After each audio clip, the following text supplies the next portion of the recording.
Hola a todos. Nada, soy Pablo, técnico de seguimiento y planificación de patrimonio. Perdonad la voz de constipado. Y bueno, os vengo a contar un par de metodologías que hemos aplicado para identificar zonas pues bueno, de cierto interés para la conservación o la gestión de especies amenazadas, concretamente de avifauna, ¿vale? Tenemos por un lado unos mapas de sensibilidad, tanto de aves, retomando con el tema anterior, con aves esteparias como con aves planeadoras, y por otro lado tenemos unos mapas de una zonificación para buscar zonas de alto impacto en cuanto a electrocución, ¿vale? Entonces vamos a empezar con esta segunda. Para poneros un poco en contexto, la Junta de Castilla y León recibió hace, pues en el 2021, 3 subvenciones, que las tenéis ahí indicadas. Las dos primeras ya se han ejecutado, la tercera está actualmente en ello. 3 subvenciones para corregir apoyos peligrosos que provoquen muertes por electrocución en avifauna. Aquí a hacer un incisillo, pues porque bueno, las cifras asustan, ¿no? Antes lo hablaba con algún compañero. Para poner en contexto estas cifras, a hacer así un poco el hincapié de que la corrección de un apoyo cuesta en torno más o menos un mínimo de 2.500 euros, 3.000, dependiendo si se hace la corrección en apoyo o no, hasta unos máximos de 6.000, 7.000 euros, lo mismo, dependiendo, ya implica un cambio de estructura y lo mismo, depende si se hace en tensión o no. También decir que la corrección de un apoyo suele ir asociado a la corrección de los apoyos contiguos, ¿no? Entonces, teniendo en cuenta estas cantidades, es obvio que no se puede abarcar la corrección de todos los apoyos peligrosos que hay, en concreto en Castilla y León, ¿no? Entonces surgió dentro del objetivo principal, que es reducir la mortalidad provocada por estas infraestructuras, surgió el objetivo específico de, vale, vamos a buscar en qué zonas priorizar esta corrección, dado que los recursos son limitados, ¿no? Entonces, para ello nos centramos en las especies que tenéis aquí indicadas, tanto como rupícolas, y para cada una de ellas lo que hicimos fue sacar una serie de variables. Lo que os digo, para cada una de las especies hemos calculado pues, tanto el área de campeo durante el periodo reproductor, durante el periodo invernal, en el caso del milano real, también las áreas de distribución durante el periodo dispersivo, sobre todo no, en concreto con el caso del águila imperial del águila perdicera, que bueno, contábamos con de GPS.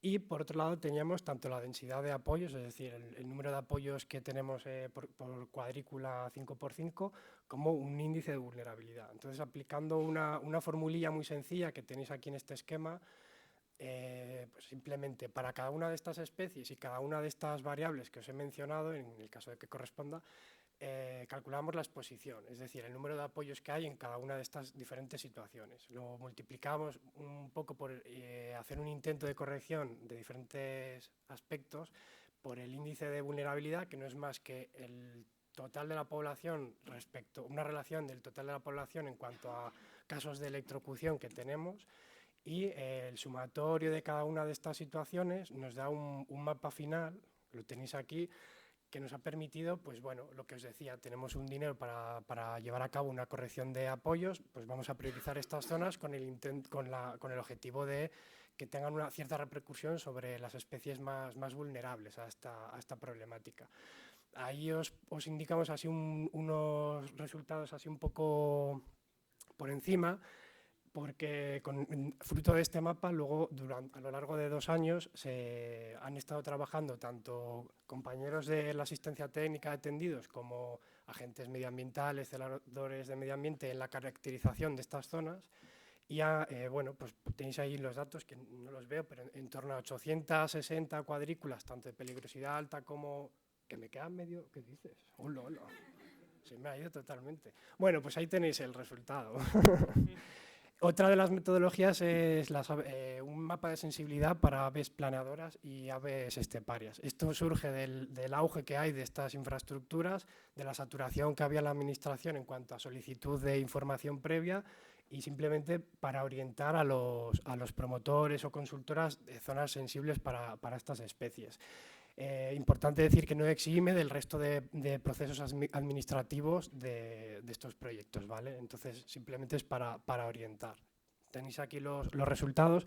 Os he indicado en las presentaciones los enlaces a la página web donde tenéis todo esto explicado en más detalle. Nada, muchas gracias por la atención.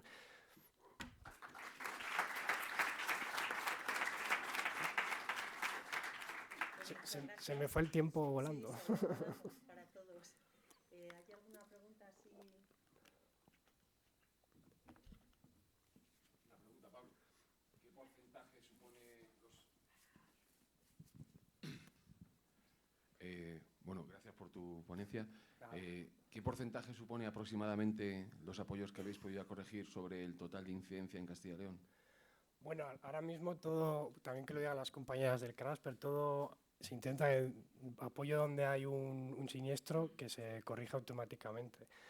Pero además esto ya te digo, es en zonas donde donde a priori no tenía por qué haber habido incidentes. Sí es cierto que cuando han ido los compañeros a hacer esta caracterización han aparecido pues, algún que otro siniestro, ¿no? Entonces el dato en concreto de porcentajes no te lo sé decir, pero bueno, sería algo interesante a sacar, ¿no? Al final todo esto está dentro de un marco del plan de monitorización, que os lo contará luego mi compañera, donde el objetivo es ir actualizándolo año a año conforme a la información que vamos teniendo, tanto, lo hemos hablado antes, ¿no? del periodo dispersivo de diferentes especies como el reproductor y tal. Entonces, bueno, sí que es un análisis interesante ver qué efecto tiene luego esto. Gracias. ¿Y existen características del paisaje que hagan que ciertos sitios sean más... ¿Para electrocución? Claro, Sí, hay algún que otro artículo que bueno, te dice que los altos justo en la ladera, pero al final son sitios donde los bichos van a posarse por la visibilidad que tienen, ¿no? Entonces esos sitios suelen ser bastante clave. De hecho, incluso hay algún estudio que te dice que tirando de siniestros con ratonero te sirve para cubrir ciertas deficiencias en cuanto a información de otras especies que sufren este problema, y te dicen que con eso y con la rugosidad del terreno y tal, puedes hacer una estima bastante ajustada de dónde suelen darse estos hechos. Entonces yo, si tengo que decir uno, te diría justo en los altos de los, no cortados, ¿no? De unas laderas, así, justo el alto. ¿Y esto lo tenéis en cuenta a la hora de asignar a cuál le ponéis el apoyo? Claro, esto, por ejemplo, se ha centrado mucho en lo que es la distribución de las especies y es un poco lo que le decía al compañero, poco a poco lo vamos actualizando. Entonces, ahora sí que estamos haciendo una actualización un poco también en base a qué hacen otros estudios, ¿no? ¿Qué otras variables? Pues distancia a esto, distancia a lo otro. Entonces, sí que darles enfoque de, oye, que los bichos se mueven por algo en el territorio, vamos a tenerlo en cuenta, obviamente. ¿Alguna otra pregunta en el auditorio? Pues pasamos al siguiente, que es Inmaculada Santos.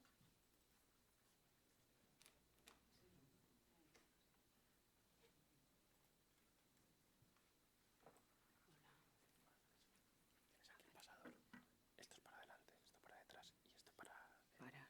Para señalar. Sí, espera, que vale. poner eso. Dejarme presentar sin que corra el tiempo. Vale. Bueno, buenas tardes a todos. Muchas gracias a la organización por invitarnos. Mi nombre es Inma Santos, trabajo en la Junta de Castilla y León en la sección de especies protegidas de la Consejería de Medio Ambiente. Para mí esto es un reto, el intentar en 5 minutos contaros un poco qué es lo que realizamos en Castilla y León con el plan de monitorización. Entonces, simplemente os voy a dar unas pequeñas pinceladas y cualquier otra cuestión, pues en las preguntas o después, encantada de contestaros si lo sé, y si no lo busco, lo pregunto a los compañeros y os respondemos, ¿de acuerdo? Entonces, vale, empezamos. A ver. Muy bien. Bueno, el plan de monitorización del estado de conservación de la biodiversidad de Castilla y León, que ya me lleva esto muchos segundos, pues en un inicio, ¿por qué se hizo? Pues para dar respuesta, como administración que somos, pues a las bases legales que estamos obligados, ¿no?, a cumplir. Y entre ellas son las dos directivas ambientales europeas que tenemos, la Directiva Hábitats y la Directiva Aves. ¿Ellos qué nos requieren? Pues que informemos periódicamente y hacer una evaluación de cómo está el estado de conservación favorable de las especies. Además, el objetivo de nuestro plan era pues tener información de primera mano para ver el grado de cumplimiento en las labores y objetivos de conservación que como competentes en estas materias, pues estábamos alcanzando o no. Otro de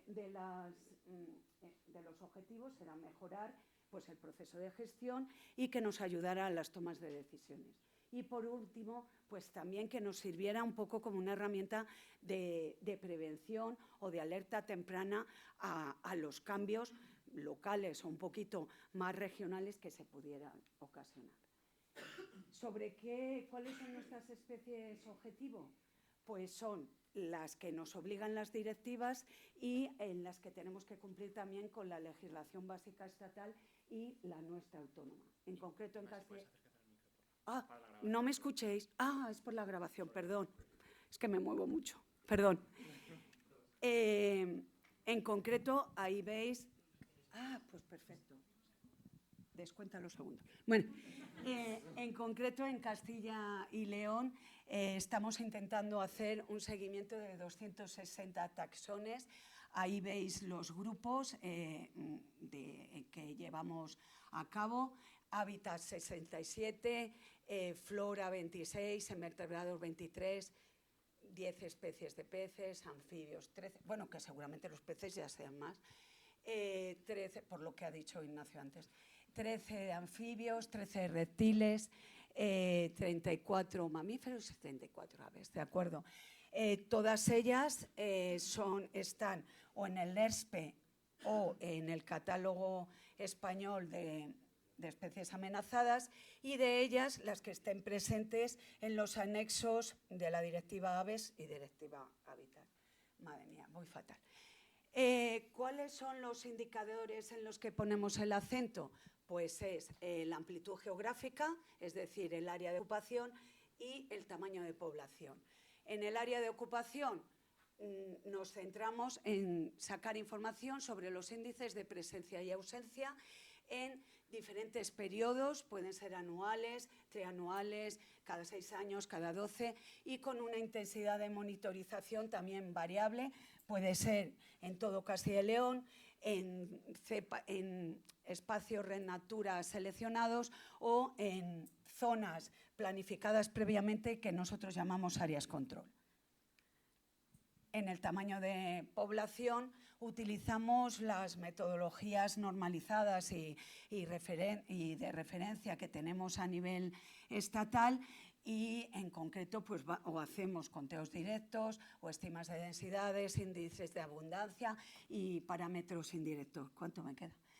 En un periodo anual, trienal, sexenal, duodecenal, intensidad en la monitorización pues es o en todo Castilla y León, que eso es a lo que llevamos censos completos, en una representación de cepas OCEC o anualmente hacemos siempre el seguimiento en las áreas control. ¿Quién lo hacemos? ¿Quién lo hace? Pues lo hacemos a través de los medios propios, todo el personal de campo que tenemos, nuestros compañeros los agentes y celadores medioambientales, los compañeros de las provincias responsables de las especies, los compañeros que apoyamos desde los servicios centrales y un apoyo indispensable que es la que nos da la asistencia externa de la Fundación, asistencia técnica, perdón, de la Fundación Patrimonio Natural, nuestra fundación pública. Además, hay especies y grupos de especies que por su complejidad y a la hora del seguimiento, pues necesitamos de expertos en la materia y entonces anualmente, siempre con la planificación previa, pues se sacan contrataciones públicas para realizar este tipo de seguimientos. Rápidamente os enseño la planificación que vamos a hacer este año y qué grupos de especies estamos abordando. Mamíferos, anualmente hacemos oso pardo con seguimiento anual de osas con crías. Lobo ibérico, estamos terminando el censo que corresponde de cada 10 años, aunque ahora con la nueva estrategia ya será de 6 años. Y hacemos un seguimiento duodecenal también de 7 especies de mesocarnívoros, mesomamíferos carnívoros, pues entre los que se encuentra meloncillo, armiño, gato montés, marta, etc. Galliformes, urogallo cantábrico, perdiz pardilla. El año pasado hemos comenzado el censo completo que vamos a llevar a cabo 23 y 24. Urogallo hacemos un seguimiento anual mediante canto y batidas de productividad. Con las aves acuáticas, las invernantes, censo anual que se hace también a nivel nacional. Con las migradoras, fijaros que hacemos en invernantes en casi 350 humedales repartidos por toda nuestra comunidad. Migradoras en una selección de humedales, al menos una por provincia, realizamos un censo mensual. Ardeidas, hacemos censo anual de todas las ardeidas presentes en Castilla y León, excepto la garza real, que es sexenal. Esteparias, como no, hacemos seguimientos anuales en todas las áreas de control y luego ya censos completos periódicamente de todas las esteparias, que varias de ellas las tenemos muy amenazadas, si son las gangas forestales amenazadas, censos anuales la mayoría de ellas. Milano Real Reproductor, este año vamos a hacer censo completo regional, aprovechando también el censo nacional que se va a hacer, censo completo. Rupícolas, perdicera, limoche, buitre leonado, halcón peregrino, real, águila real. Y desde hace 2 o 3 años hemos incorporado pues el seguimiento en áreas control de rapaces diurnas. Invertebrados, con nuestros medios cangrejo ibérico de río.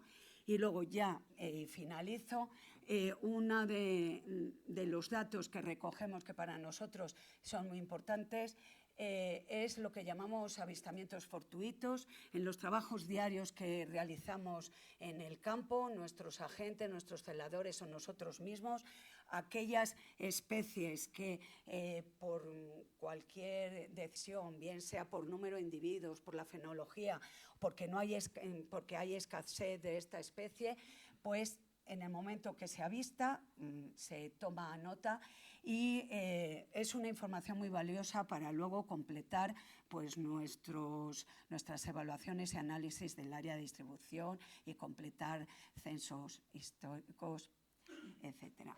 Este es el planning que veis de 2024 y muchísimas gracias por vuestra atención. Ay, no he podido ir más deprisa. ¿Hay alguna pregunta breve que nos hemos ido un poquito? Toda esta colección de datos tan apabullante, supongo que... Espero que no se mueran en un cajón. No, es que no me ha dado tiempo. O sea, lo tenía y esta mañana le he dicho al compañero que me lo borrara, porque claro, para mí era muy importante, pero como era... Digo, bueno, vamos a poner lo un digo poco... porque como se abre el debate de la importancia de Claro, la monitorización, claro, sí, por lo que dijo Beatriz en busca de las aldeas de Asteris, efectivamente, pues toda esta información que es mucha y muy completa, la utilizamos pues para dar respuestas a muchos retos que tenemos. Uno de ellos es la divulgación, primero, ¿vale? Toda esta información se refleja en informes que lo tenéis disponibles en nuestra página web. Luego os podemos dar el enlace, pero vamos, ponéis Plan de Monitorización de Castilla y León y aparece todos los informes que anualmente realizamos el seguimiento de las especies, bien sean áreas control, censos, etcétera. También lo utilizamos para la gestión, pues estamos ahora en plena redacción de varios planes de conservación o de recuperación, actualizando otros, pues esta información es información básica de punto de partida. ¿Qué más? Pues en lo que os ha presentado Pablo, eso nos ha servido para realizar una serie de mapas de sensibilidad, detectar áreas de sensibilidad a ciertas aves o para zonificar puntos calientes de electrocución. ¿Crees que tendrían la calidad suficiente o la metodología suficientemente abordada como para que se pudieran responder preguntas desde la investigación? Los censos completos, sí. Las áreas de control marcarían tendencias. ¿No me escucháis bien? Es que no me gusta. Por la grabación, perdón. Los censos completos pienso que sí, pero vamos, cualquier duda que tengáis, nosotros encantados de contestaros y dependiendo de vuestros requerimientos, pues lo vemos, ¿vale? Pero sí. Y luego deciros también que está disponible, porque también realizamos cartografía específica que en nuestra plataforma, portal de datos espaciales y de CIL, pues ahí periódicamente se actualiza toda esta información, ¿vale? Para que se pueda cargar en un sistema, en un SIG. Pues muchas gracias, Inmaculada. Gracias a vosotros. Y damos paso... Sí, perdona.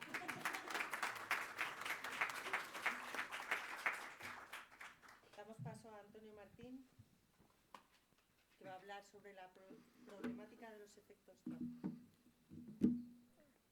Delante, detrás y esto como presionando el puntero, si quieres. Vale, ok, gracias. Bueno, soy Antonio Martín de la Asociación Iberozoa y voy a hablar sobre un proyecto bastante preliminar para analizar de forma superficial la problemática que suponen los efectos trampa para pequeños vertebrados, concretamente anfibios y reptiles, en la Comunidad de Madrid. Bueno, para quien no lo conozca, un efecto trampa básicamente es una estructura antrópica que normalmente suele estar asociada a la gestión del agua, que por su forma actúa como trampa de caída y básicamente supone pérdida de efectivos poblacionales. No tiene por qué suponer la muerte directa, puede suponer aislamiento, etcétera. Entonces, estas estructuras acaban siendo dañinas por el abandono de usos tradicionales o por su peculiar ya de por sí, aunque estén en uso. Bueno, probablemente conozcáis los efectos trampa por el alcance mediático que están teniendo últimamente, pero la verdad es que aunque a pesar de que socialmente se conozcan muchísimo, científicamente se conocen muy poco. Hay muy poquitos trabajos sobre su alcance real en distintos contextos biogeográficos. El más reciente lo hizo la Asociación Timón de Valencia y hicieron un estudio de 3 años relacionando variables geográficas y ambientales con la diversidad y abundancia de animales caídos y salieron resultados interesantes. Pero luego también se han corregido y estudiado efectos a nivel individual en muchos sitios de España de los cuales no se han notificado a la comunidad científica, pues muchos forestales, muchos técnicos. Un ejemplo es el del Raúl León en el Canal de la Espartera en Granada. Bueno, nosotros, viendo esta carencia de información, diseñamos un proyecto que hemos llamado Proyecto Ragnar por una cuestión de una serie, pero tiene sentido. Y nada, básicamente el objetivo es estudiar los efectos trampa, su incidencia real sobre las poblaciones de anfibios y reptiles y todo ello para intentar reducir el número de rescates y proyectar sobre el territorio predicciones sobre cómo actúan los efectos trampa en los anfibios y los reptiles. Entonces, básicamente con este proyecto empezamos hace 3 años y lo importante, o sea, lo que queremos hacer es diseñar una metodología que permita minimizar los rescates y maximizar el conocimiento sobre la incidencia en las poblaciones. Lo que hemos hecho básicamente es mapear todos los efectos trampa de la Comunidad de Madrid, ir a distintos sitios, revisarlos, ver si son, si no. Y dentro de ellos, pues en más de 130 jornadas de campo, pues hemos identificado más de 175 efectos trampa en muchas localidades. Durante 3 años hemos ido a estos efectos y hemos cogido datos biométricos de los animales, además de inventariarlos, y también hemos realizado fotoidentificación, que veréis que tiene su importancia. Estos son los resultados. La verdad que en 3 años los números son bastante abismales. En total casi más de 600 anfibios y 100 reptiles de 25 especies y 4 de ellas incluidas en el catálogo regional de especies amenazadas, todas ellas en el DESPRE. Como veis, se importan más los anfibios por cuestiones que explicaré ahora después, pero tampoco es descartable toda la incidencia en reptiles. Las caídas normalmente están asociadas a los picos de reproducción, o sea, a los picos de máxima actividad que suelen coincidir en primavera y otoño. Hay que maximizar los esfuerzos en estas épocas, pero también están muy sesgadas hacia los juveniles. En el caso de los anfibios, se ha interpretado porque los juveniles básicamente crían en el efecto. Con el calentamiento global y con ya de por sí los ecosistemas mediterráneos temporables, una piscina es bien valorada por un gallipato o similares, y eso tiene su importancia. Y, por ejemplo, pues muchos de los animales son juveniles porque precisamente crían en el efecto, aunque luego no pueden salir. Por eso he comentado lo de los efectivos poblacionales, porque aunque no mueran directamente, se está fragmentando la población. Y por parte de los reptiles también hay juveniles porque probablemente debido a la dispersión juvenil y al poco tamaño de los animales acaben cayendo y no puedan salir. Bueno, básicamente lo que quería compartir en esta ponencia, como hemos dicho, es un estudio muy preliminar, porque nuestro objetivo es acabar elaborando informes sobre distintas zonas o distintos propietarios y entidades y estudiar las medidas a largo plazo, o sea, instalar rampas y ver cuáles son más efectivas, con qué inclinación, con qué características. Entonces, esto es simplemente el informe preliminar de los datos. ¿Qué cosas hemos visto? Pues bueno, que las arquetas son especialmente dañinas, más que otro tipo de efectos como piscinas, que también hay, por ejemplo, depredadores que interaccionan con los propios efectos trampa, o sea que muchos de ellos son pequeños ecosistemas en miniatura, porque se dan todo tipo de interacciones bióticas dentro de los efectos y en general bastantes de las que podéis ver ahí. Respecto bueno, esto de la depredación lo he comentado antes. Es que perdonad, pero es que hoy no sé qué pasa con las lentillas, pero es que no veo la pantalla. Bien, con la fotoidentificación lo he comentado antes la importancia porque hemos visto que hay recapturas, o sea, ¿cómo que un individuo que hemos rescatado vuelve a caer al efecto? Bueno, esto es porque muchas veces hay efectos llamada que no dependen tanto de, por ejemplo, el animal memorice una zona de su territorio, sino depende de cantos, de feromonas o de otras interacciones y, por ejemplo, motivan que con la caída de un individuo caigan muchos más. Pasa tanto en serpientes como en anfibios. Pero como veis hay bastantes conclusiones y sobre todo lo que queremos que os quedéis con esta charla es que potencialmente los efectos trampa, a pesar de ese efecto negativo, se pueden reconvertir a puntos de reproducción o refugios que escasean muchas veces en hábitats homogéneos como suelen ser pues eso, paisajes agrarios y similares. Entonces, con una pequeña rampa de salida se puede reconvertir y que tenga un potencial efecto positivo en las poblaciones de anfibios, que es un poco el objetivo del proyecto. Entonces, el futuro es básicamente, respecto a esta metodología, replicarla en distintos contextos biogeográficos. Joder, es que de verdad que no leo. Sí, perdón. Vale. Pues sí, replicarla en distintos contextos biogeográficos, publicar los resultados y, sobre todo, elaborar informes para presionar a las administraciones y a los propietarios, porque cada efecto trampa es, digamos, tiene una gestión totalmente distinta. Algunos son de una empresa, como el Cabal Isabel II, otros son de propietarios, etc. Bueno, muchas gracias por escucharnos.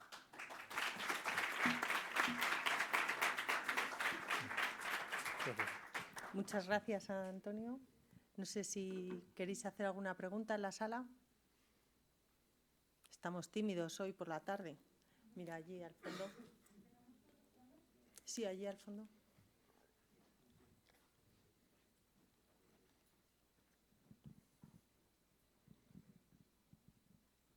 Hola, buenas. Muchas gracias por la charla.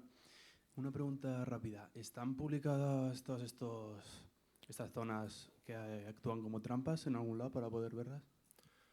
No están publicadas, las tenemos recogidas y, de hecho, una parte del proyecto en su momento fue pues la gente que quería rescatar en Madrid intentar coordinarlo de algún modo, porque el tema de entrar a acceder a un efecto trampa tiene varias implicaciones. Una de ellas es el allanamiento de la propiedad y otra de ellas se tiene que ver con, por ejemplo, la manipulación de especies protegidas, etcétera, y con la propia integridad física del personal. Entonces tampoco lo hemos publicado porque no queremos incentivar que la gente salga al campo de forma masificada a rescatar animales, porque es algo que, como se ha visto en las redes, es muy atractivo.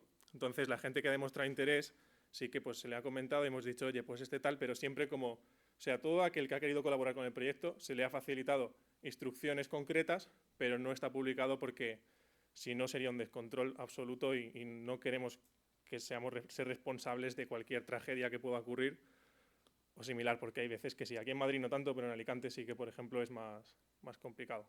O sea que si es de tu interés particular, no hay ningún problema, pero publicarlo también lo haremos ya vinculado a los datos cuando emitamos una publicación científica.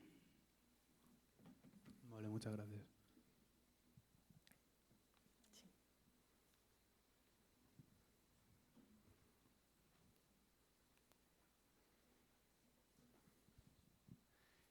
Bueno, gracias por la ponencia. Mi pregunta iba, una vez que os vais de un efecto trampa, ¿no? Que estáis en un lugar, por ejemplo, sea en una arqueta, ¿la modificáis para después de iros que los animales que vuelvan a caer ahí tengan algún escape, ya sea poniendo rampillas, o igual es mejor dejarlo como está? Depende mucho. O sea, cada efecto tiene un tratamiento y unas peculiaridades. Hay efectos que, por ejemplo, consideramos que son especialmente dañinos y en ese caso sí que dentro de lo que podemos instalamos una rampa, aunque sea provisional. El objetivo es instalarlos en todos. Hay otros en los que a lo mejor no es tan necesario. Pues yo qué sé, por ejemplo, hay veces que incluso hay animales que dejamos dentro del efecto porque hay agua y va a estar allí todo el verano o algo así. Entonces, cada efecto depende de un tratamiento individual. Entonces, se dan todos los escenarios. Hay efectos que corregimos, lo intentamos siempre en la medida de lo posible. También tenemos en cuenta el momento de la corrección cuando hagamos el análisis de los datos, sobre todo vinculados a las variables ambientales de los efectos, porque este es el proyecto inicial, pero la idea es correlacionar anfibios y reptiles con variables del efecto y del entorno. Entonces, esos momentos de corrección los solemos anotar para tenerlo en cuenta en el futuro. Depende del caso. Hay veces que a lo mejor nunca volvemos y lo hemos corregido, hay veces que volvemos aunque esté corregido, hay veces que lo corregimos y se destruye, y hay veces que no porque tiene otras consideraciones, o a lo mejor es un acceso a una finca privada un poco controversial y depende mucho. Pero en general sí. Bueno, pues muchas gracias. Vamos al siguiente. Que es Rafael Alcalá, que va a exponer el uso de modelos de predicción ecológica en la distribución de Vipera latastei.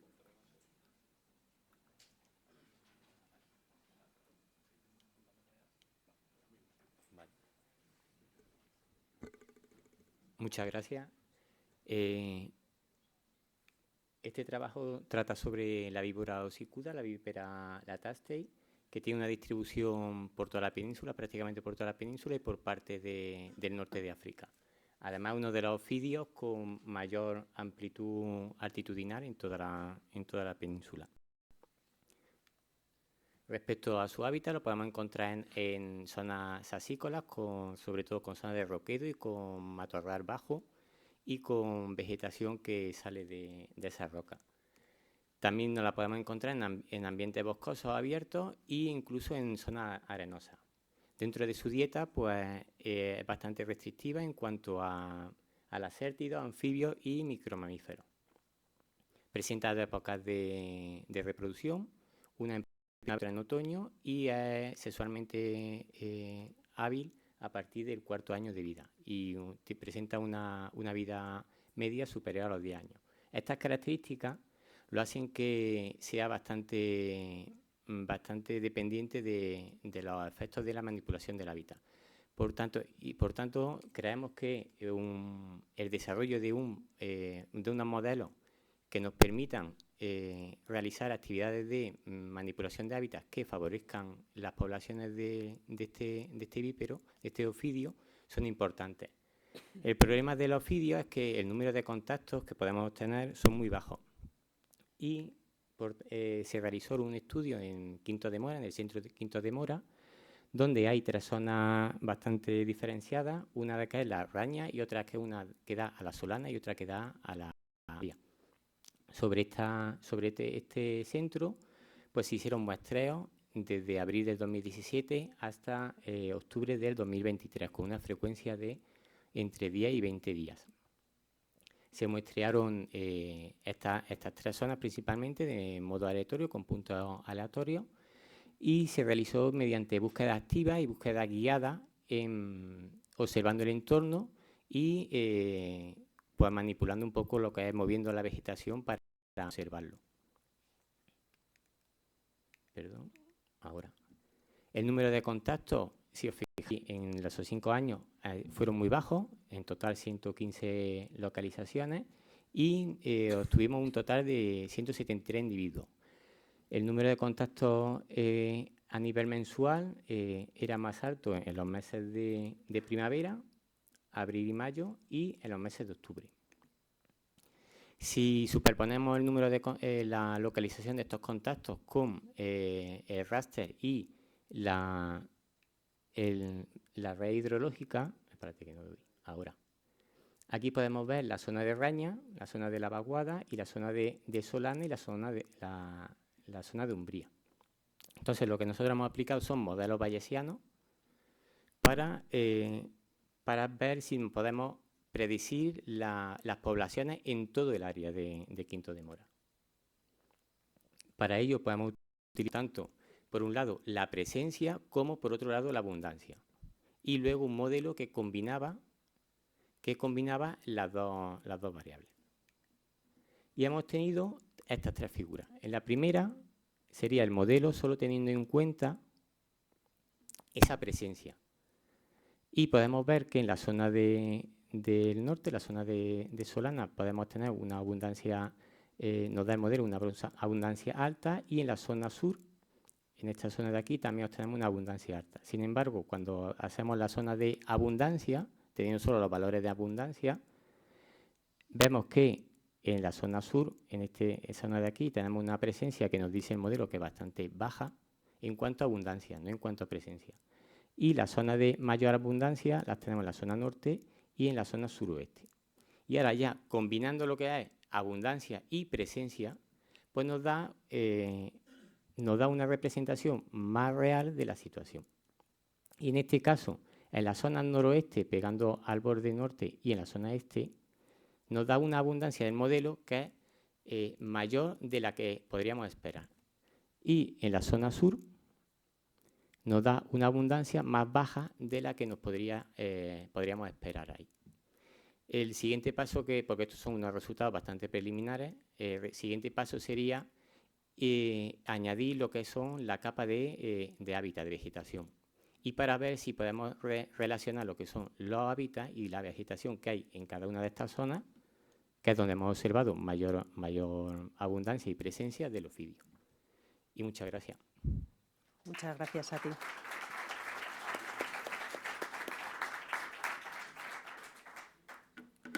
Pues, ¿alguna pregunta en la sala?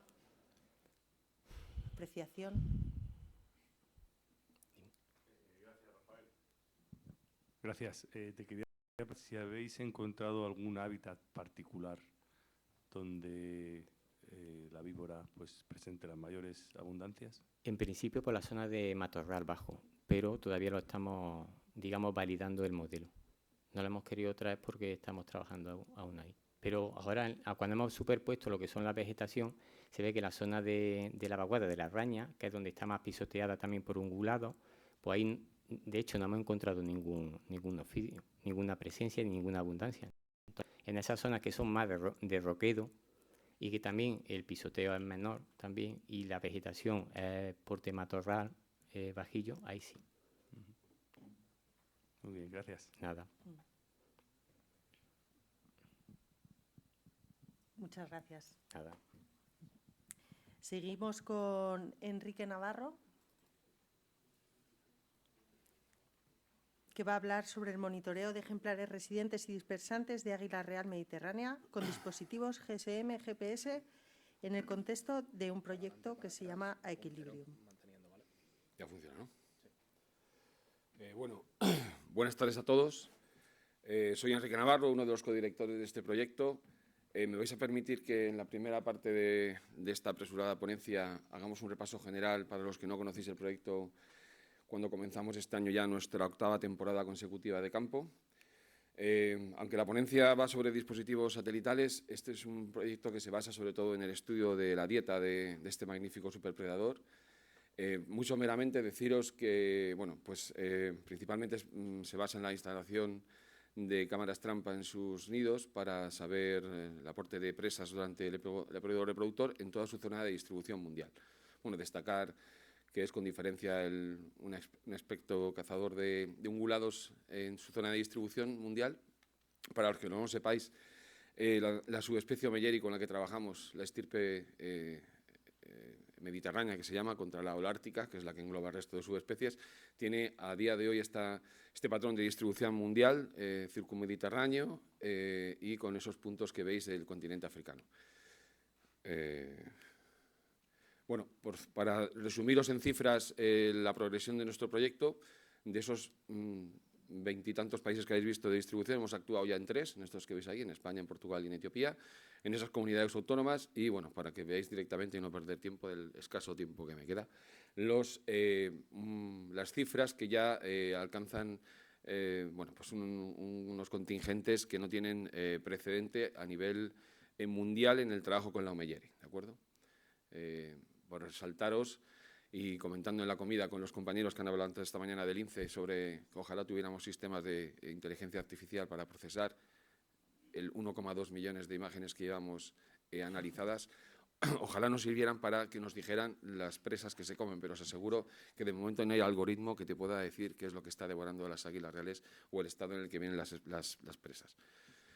Bueno, 77 taxones descritos al término de la temporada 2023 y todavía seguimos procesando información, y los 176 ejemplares de águila real que llevamos marcados. Con respecto a la zona de actuación en península ibérica, esas zonas que veis así en color más rosa serían los home range de todos los territorios en los que hemos actuado, a espera todavía de comenzar esta temporada 2024, que esperamos que sea muy fructífera. En cuanto al tipo de manipulado que tenemos y de individualización que hacemos de las águilas, con un ave que puede llegar a alcanzar los 50 años de longevidad en estado silvestre, si la dejamos, qué menos que dedicarle todo el respeto o todo el detalle en la correcta identificación de ejemplares. De esta manera lo hacemos siguiendo unos protocolos que hemos desarrollado y depurado durante todos estos años, tanto a distancia, o sea, sin manipulado del animal, como son estos protocolos que veis por la forma de la cabeza o por el diseño de las plumas rectrices, aquí diferentes parámetros para no extenderme. Ahora las herramientas de seguimiento fotográfico a nivel usuario o a nivel profesional nos permiten alcanzar tanto detalle que podemos fotoidentificarlas a distancia como si fuera también un lince con costado izquierdo, costado derecho, siguiendo estos parámetros, ¿de acuerdo? Si os mostrara aquí un ejemplo de 8 cabezas de diferentes ejemplares del proyecto, todos os parecerían iguales hasta que resaltamos ciertas partes diagnósticas que nos hacen ver cómo tienen esas diferencias. Contrastado o de manera contextual con otras partes de su librea, en este caso las 2 plumas que siempre muestran tengan la cola cerrada o abierta, como es las rectrices centrales, bueno, pues te permiten el ajustar que la fotoidentificación a distancia en un territorio reproductor habitual en que siempre vemos 2 adultos volando, esto nos permite saber si siguen siendo los mismos o ha habido algún relevo, incluso con patrón de edad adulta. Bueno, más ejemplos de cómo se pueden distinguir. Por supuesto, de todo este seguimiento de tantos años de los ejemplares territoriales, confeccionamos fichas, en este caso un ejemplo de una pareja de los territorios de la Comunidad de Madrid que hacemos el censo, y para que veáis cómo intentamos aplicar todo el detalle que nos es posible para esta correcta identificación de cada ejemplar de águila real del proyecto. En cuanto al manejo físico, con aves capturadas, básicamente se basa en la temporada de reproducción, accedemos a los nidos, ya sea en contextos de roca o de árbol y más o menos accesibles. Tenemos equipo propio de trabajos verticales y en conjunción con los agentes forestales realizamos intervenciones mixtas para realizar su marcaje, colocación de anillas de lectura a distancia que van a permitir su posible visionado durante el transcurso de la vida del animal por observadores variados de otros proyectos incluso. y lo que ya compete más a esta ponencia, que es la equipación con dispositivos GSM, GPS de última tecnología, ¿de acuerdo? Nosotros trabajamos sobre todo con un modelo alemán, que es EOBS, que es de lo mejor que hay en el mercado. Aquí diferentes imágenes de los compañeros. Y igual, mensurado en datos, me quedan 20 segundos, llevamos a día de hoy 19 ejemplares monitorizados con GPS GSM, con esos rangos que veis de diferencia de sex ratio. Esto sería una instantánea con una deriva de pocos días de todos los ejemplares que nos quedan vivos marcados donde estaban hace unos momentos situados, ya fueran juveniles en dispersión o ejemplares territoriales fijados ya en la reproducción de este año. Ejemplos de cómo serían las localizaciones que nos dan, en este caso una de las hembras reproductoras, y cómo nos permiten sus tracks visionar o localizar con todo el detalle posible esos home range, en este caso aquí veis el de 2 hembras, Valkyria y Ópera, que tienen territorios fronterizos, sabemos dónde marcarían las atalayas en las que ellas se divisan y actúan como auténticas fronteras. Podemos determinar con mucho detalle sus zonas de dormidero, zonas de caza, nuevos nidos que no se conocían y cómo incluso, como esta temporada, esa mancha que veis naranja, dejan abierta la posibilidad de que han incorporado un nuevo territorio y una pareja nueva que se ha metido en la zona.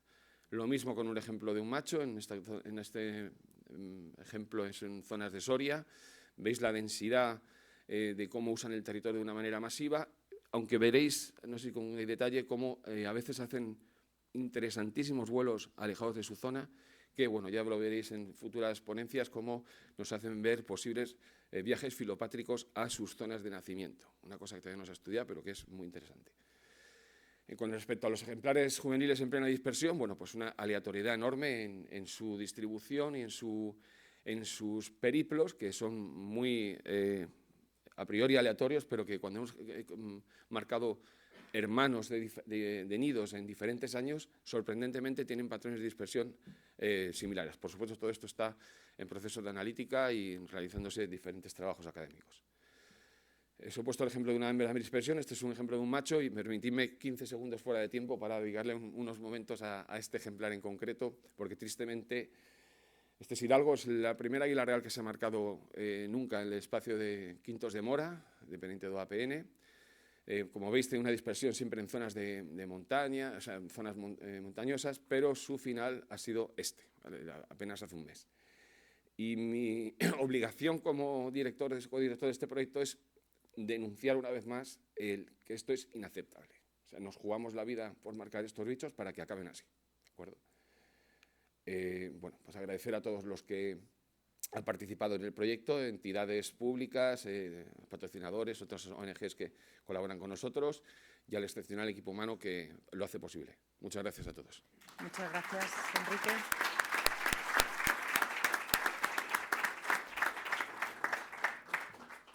¿Alguna pregunta para semejante proyecto?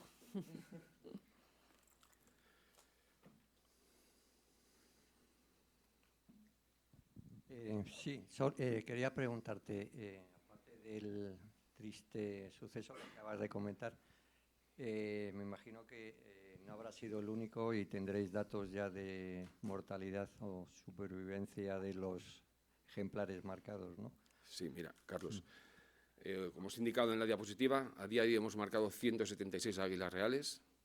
Tenemos confirmada la muerte de 34 ejemplares. Eso no significa que hayan muerto solo esos, por supuesto mucho más, pero nos hemos encontrado 34, 30 de ellos por electrocución. Madre mía.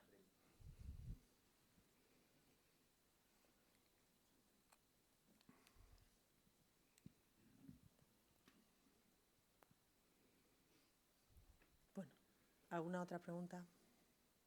Gracias, Enrique. Gracias.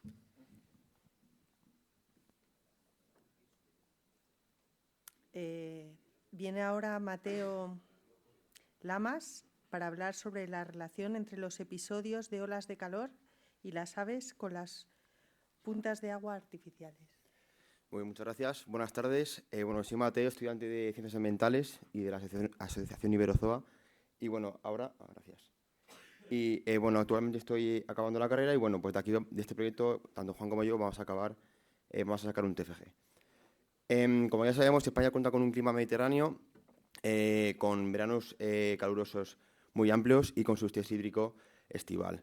Además, debido al cambio climático y esta subida de temperatura por el uso de combustibles fósiles y demás causas, estamos ante una crisis de biodiversidad y por esto es que se nos ocurrieron dos hipótesis. Una, que la temperatura ejerce un efecto de atracción de las aves a los abrevaderos ganaderos, y dos, que afecta a todos los grupos de aves por igual.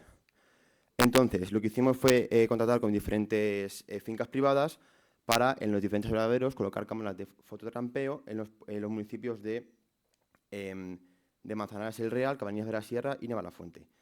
Recogimos las cámaras de junio a noviembre, o sea, dejamos las cámaras de junio a noviembre del año pasado y recogimos las cámaras, bueno, cambiamos las pilas y las tarjetas cada 10-15 días en jornadas.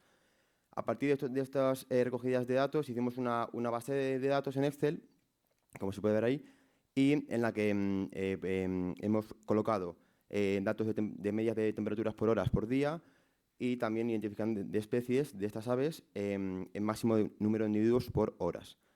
Además que también colocamos elementos antrópicos como puntos de apoyo, que luego voy a comentar un poquito sobre esto. En cuanto a la estadística, decidimos dividirla en 3 rangos del Instituto de Salud Global de Barcelona, de ahí cogimos la referencia, en donde tenemos riesgo alto de 33 a 44, de 33 a 40, riesgo medio de 27 a 32 y riesgo bajo menor que 26 grados centígrados. Como vemos aquí, hicimos unos diagramas de cajas. A la izquierda vemos de todos los grupos de estas aves, como podemos ver, tanto el riesgo alto como el medio tiene una diferencia en cuanto al riesgo bajo de temperaturas en cuanto a las aves. Entonces, esto quiere decir pues, que las aves usan más, así a priori, en estos rangos usan más el abrevadero en estos rangos altos y medios de temperatura. He de recalcar que estos datos son unos resultados preliminares porque son de una pequeña fracción de los datos que tenemos en total, porque seguimos analizándolos. Aparte de esto, hicimos un test ANOVA en el que nos pudimos centrar en que 2 familias, tanto Corvidae como Passeridae, tienen diferentes respecto al uso de estos abrevaderos respecto a los otros grupos de avifauna. Y para saber en estas 2 familias cuáles eran los riesgos de temperaturas que usaban más, pues para esto hicimos un test de Bonferroni, en donde arriba tenemos los datos totales primeros de todas las familias, en lo que podemos ver que entre riesgo alto y medio no hay diferencias, pero entre riesgo alto y bajo las hay claramente, y riesgo medio y bajo también. Con lo cual, esto nos da una idea de que las aves bajan más a beber al pilón en riesgos altos y medios. Luego, en la familia de los corvidos y los paseriformes, pues en los corvidos primero tenemos que hay una diferencia entre riesgo alto y riesgo medio y riesgo alto y riesgo bajo. Sin embargo, no lo hay entre riesgo medio y riesgo bajo. Bien, y por último, en los paseriformes tenemos que voy bien de tiempo. Bien. En los paseriformes tenemos diferencias solo entre riesgo alto y riesgo bajo. Sin embargo, entre riesgo medio y riesgo bajo, como veis, no hay diferencia, pero estamos cerca de alcanzar ese 0,05 de nivel de significación, que pues con una N mayor, cuando acabemos de estudiar todos los datos, e incluso haciendo referencia a lo de los puntos de apoyo que os he dicho antes, se podría llegar a conseguir un nivel significativo. Entonces, pues como discusión y conclusión, hemos podido confirmar nuestra primera hipótesis de que efectivamente las temperaturas, y pues con el test de Bonferroni, las temperaturas de riesgo alto y medio son las que más hacen que las aves bajen a beber a estos abrevaderos, y también pudimos rechazar la segunda hipótesis, que era la de que afecta a todos los grupos de aves por igual. Como ya hemos visto, pues en córvidos y en paseriformes bajan más a beber a las topilones que el resto de aves. Y también recalcar que hemos visto una clara tendencia sobre el uso de estas aves en apoyarse a la hora de beber en los abrevaderos. Como veis, aquí colocamos estas tablas y estas piedras y estamos viendo una clara tendencia del uso de estas aves, con lo cual sería una manera de conservación bastante buena. Y pues por último agradecer a la beca Francisco Suárez de SEO Montícola de la Universidad Autónoma de Madrid y al comité organizador por organizar esta reunión científica, y muchas gracias. Muchas gracias, Mateo.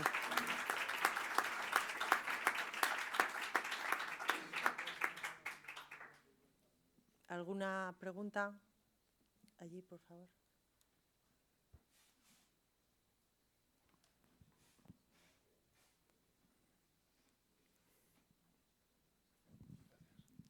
Hola, mi pregunta es, ¿habéis tenido en cuenta o existe la posibilidad de que haya aves que diversifiquen los puntos en los que beben agua? En cuanto a puntos de apoyo, No, en cuanto a que me refiero que una especie concreta, un individuo concreto, un día beba aquí, una temporada beba aquí, otra temporada beba allá, o sea, que varíe el lugar que elige para beber agua y que eso condicione de alguna manera los resultados.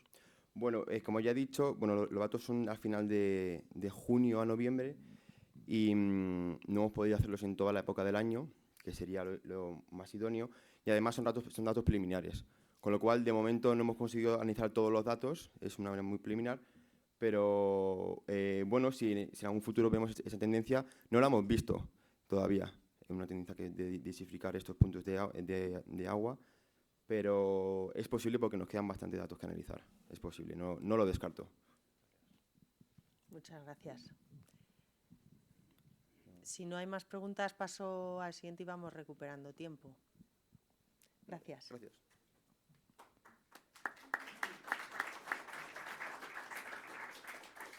Ahora es el turno de Daniel Oliver, que nos va a hablar sobre la comparativa de índices estructurales y funcionales para caracterizar comunidades de invertebrados terrestres.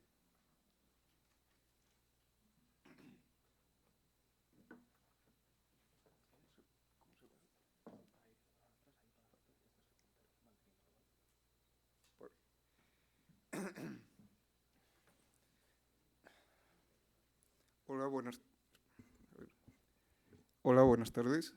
Soy Daniel Oliver y vengo a presentar el estudio que hemos llevado a cabo para realizar mi trabajo fin de grado. Y es que, en la actualidad, la mayoría de los índices, aunque existen numerosos índices de tipo funcional, en la mayoría de las ocasiones, los índices que más se utilizan para evaluar la integridad ecológica de los ecosistemas y de las comunidades siguen siendo los índices estructurales. Por eso, en este estudio queríamos comparar los índices estructurales y los índices funcionales para ver si detectan de la misma forma cambios en la integridad de las comunidades. Para ello, hemos utilizado una gran base de datos dentro del proyecto Incremento, un proyecto multidisciplinar que trata de evaluar cómo afecta el aumento de las densidades de ciervo en las diversas componentes de los ecosistemas de dos montes mediterráneos, Quintos de Mora y Mola de Cortes. En concreto, hemos seleccionado la comunidad de invertebrados terrestres, los cuales fueron capturados mediante trampas de tipo Pitfall, 102 en concreto, esto es una trampa de tipo Pitfall, y que fueron distribuidas de forma uniforme por ambos montes. Las trampas fueron abiertas durante un periodo de 5 días a finales de junio de los años 2021 y 2022. Los índices que elegimos fueron 4 índices estructurales, la riqueza, el índice alfa de Fisher, el índice de Shannon y el índice de Simpson, y 4 índices funcionales, los 4 derivados del espectro de tamaños de la comunidad. El espectro de tamaños de la comunidad es la representación del número de individuos en función de su tamaño corporal. A partir de este espectro se sacan 4 parámetros que son los 4 índices funcionales. Lambda, que es indicadora de la pendiente de la recta de regresión del espectro, la ordenada en el origen de esta recta y 2 parámetros derivados que son la eficiencia trófica, que es el paso de la eficiencia entre los niveles tróficos de las clases de tamaño, y la capacidad de carga. Estos índices se relacionaron mediante matrices de correlación a distintas escalas. Matrices de correlación de Pearson, Spearman y Kendall. Lo hicimos con los datos originales y mediante remuestreos por medio de Bootstrap. Y hemos obtenido 3 resultados muy relevantes. El primero es que, independientemente de la escala, la eficiencia trófica es muy superior, como sale aquí en esta tabla, al 100%. Esto quiere decir que la eficiencia trófica de las propias comunidades de invertebrados, siendo comunidades de animales, generan energía por sí misma. Esto es imposible porque son animales. Por tanto, creemos que tiene que haber una entrada en distintas clases de tamaño de energía de fuera del sistema. Es decir, hay traslocaciones de invertebrados temporal y espacialmente. El segundo resultado, y el más importante de todos, porque responde a la pregunta, al objetivo del estudio, es este de aquí. Es que índices funcionales e índices estructurales, por lo general, no presentan correlaciones robustas. Esto quiere decir que nos aportan información complementaria. En esta figura, cada celdilla es la correlación entre un índice funcional y un índice estructural. Y la intensidad del color indica la robustez de la correlación. Por lo general son colores suaves, por tanto, las correlaciones son poco robustas. Sin embargo, hay una excepción. Si cogemos las 9 escalas y los 6 coeficientes de correlación y hacemos una media, nos sale esta gráfica de aquí, en la que, como se puede ver, hay una correlación bastante fuerte, bueno, hay una correlación que es más fuerte que el resto, que se da entre la eficiencia trófica y la riqueza taxonómica. ¿Esto qué quiere decir? Esta correlación es negativa, y lo que quiere decir es que las comunidades más pobres en taxones son también las más eficientes transmitiendo energía entre clases de tamaño.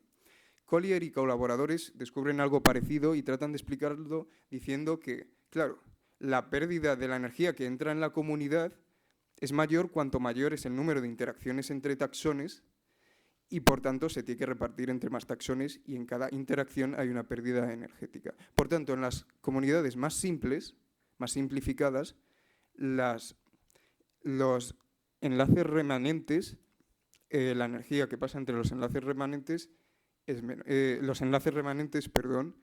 se hacen más fuertes. Por tanto, la eficiencia trófica aumenta.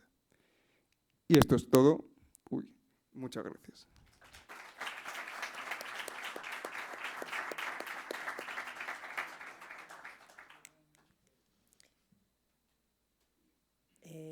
Muchas gracias. ¿Alguna pregunta en la sala? El nivel de conocimiento exigido es alto, ¿eh? Bueno, pues muchas gracias por tu presentación. Y pasa a presentar Carlos Alonso, que nos va a contar algo sobre el análisis de la variación y tendencia de la densidad de poblaciones de trucha común en Navarra.